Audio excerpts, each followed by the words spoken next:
Hi everyone, I'm Kris. I'm here to show you today a lovely guitar. It's called a Tama. The model number is 3563. The Tama 3563, also called the Tama Renaissance, and also referred to as the Vine of Life or Tree of Life guitar.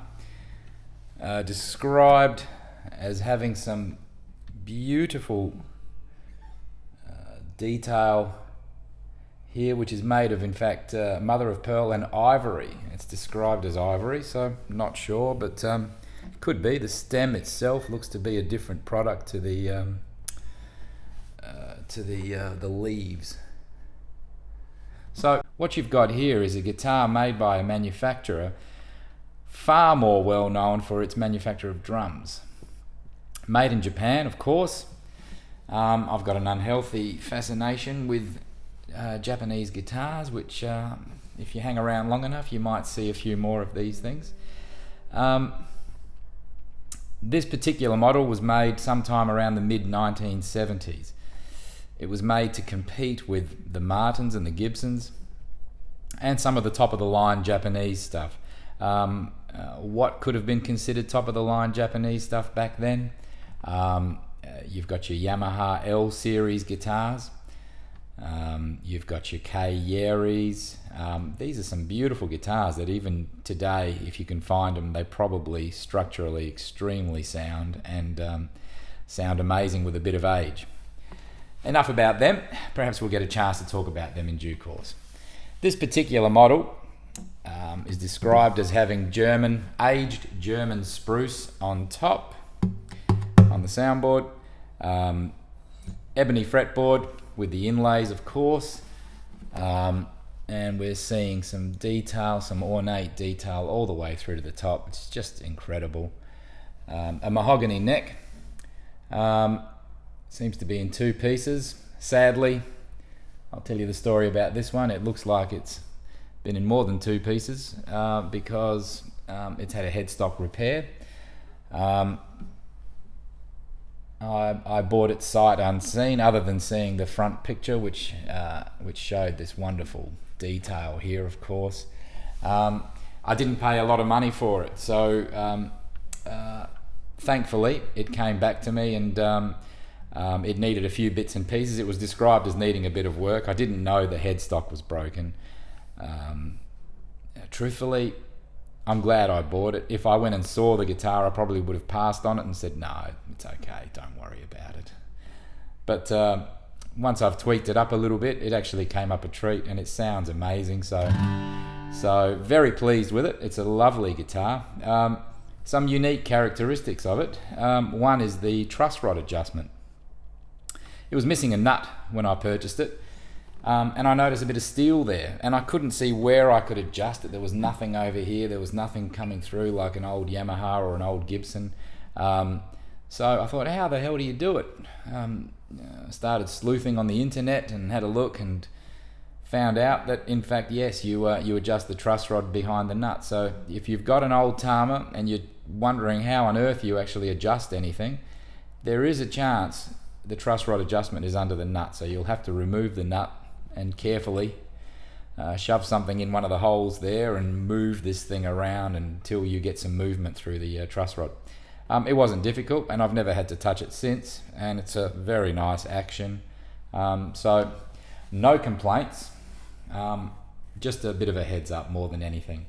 Now, this could be a controversial statement, but I would suggest this guitar, in fact, precedes the famous Ibanez Jems that Steve Vai made very famous. This Tree of Life surely was the inspiration. You might say, what on earth has Tama got to do with Ibanez? Well, the first clue about that are the machine heads, and I'm not sure if you can get a good picture of them, but certainly at the beginning of the clip I zoomed in on them, but you can see little stars on the back of these machine heads, and these little stars make them rather expensive machine heads, and not not something easily found, and you'll see a lot of people with old Ibanez guitars in the 70s who are trying to hunt them down and paying a silly amount of money for them. So that's one clue. Another clue is the fact that Tama stopped making guitars in the late 70s, I believe, and they were being made in the same factory that was making the top-end acoustics made by Ibanez, called Artwood, the Artwood series, I believe. So what you're getting in the late 70s, early 80s, in the Ibanez models, the high-end acoustic guitar models, is pretty much the very same genetics as the Tama guitars.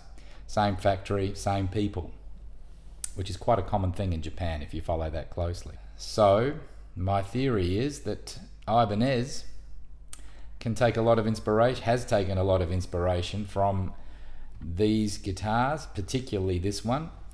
From a price perspective, this thing was very expensive in the 70s, and the Japanese didn't hold back with their high-end models. You must understand, no expense was spared on some of their guitars in the 70s. When you look at some of those K Yeris, when you look at some of those L series Yamahas and these Tama guitars.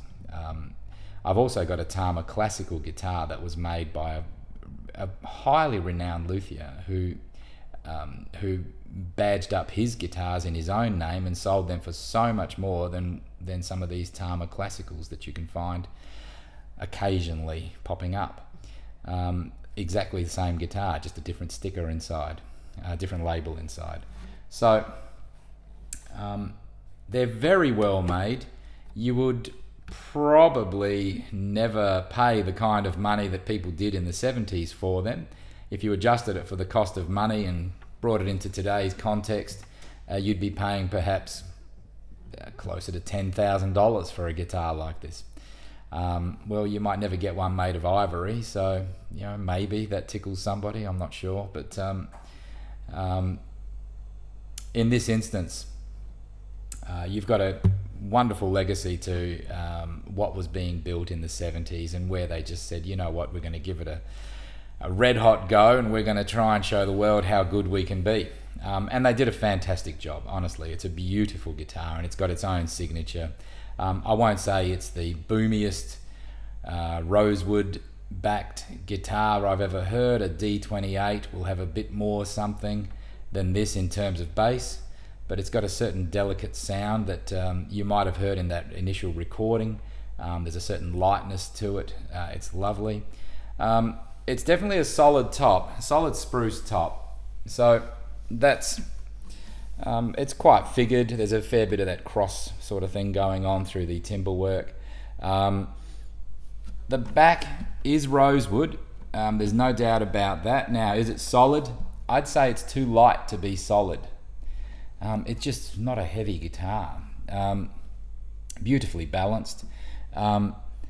So the question then comes down to, well, who wants a laminated guitar? That's obviously cheap rubbish compared to some of the all solid guitars that you can buy from that era. Well, the news is you've got to understand that there's different kinds of laminations. In this case here, this rosewood is very good quality. I'm not sure precisely where it came from, where it was sourced. Might be Indian.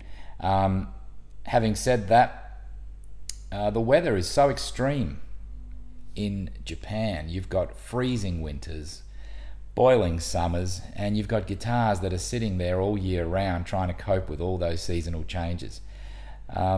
So when you make a laminated piece of timber, if you're using quality, which the Japanese have been known to do in their guitars, they've got no problem. You find a nice K Yeri or a nice Tama or a nice Yamaha that's been laminated, and it's probably still around, where a whole bunch of solid guitars might have split and done all sorts of deformities over time.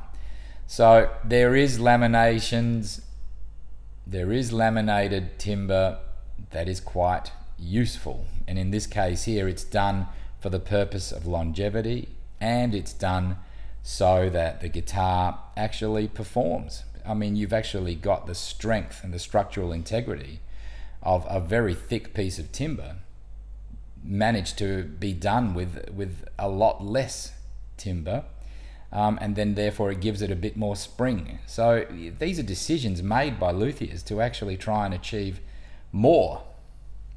So you be careful when you judge and suggest that all solid guitars are the answer. A bit closer to home here in Australia, you've got some lovely Maton guitars that are actually laminated with a solid top typically. So I don't get too worked up about it. That's my opinion. Play it and see if you like it. So I'm quite the fan of this guitar. It's just for the purposes of posterity. I thought it'd be nice to leave it up online because there's only a few instances where these guitars are described. I quite like it. I don't think I'll be letting go of it anytime soon. Like I said, I might have passed up on it if I saw the broken or the repaired headstock. I'm glad I didn't. It's just amazing. It's a lovely, lovely guitar. So thumbs up for a 1970s Tama Renaissance Vine of Life, Tree of Life, 3563 model guitar. I'll just sort of ramble away on the guitar a little bit just so you can hear it in with a bit less other stuff going on. And share your thoughts. If you've got any, please share and throw them up on YouTube, and let's keep the memory of these wonderful guitars alive. Apparently Tama was named after the owner's wife. That was her name. So there we go. We've got a bit of history there. Anyway, see what you think, and any comments are wonderful. And if you like it, I might throw some more. I've got a few guitars. I quite like them. Stay tuned. Cheers. It's Kris signing off.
Stay well.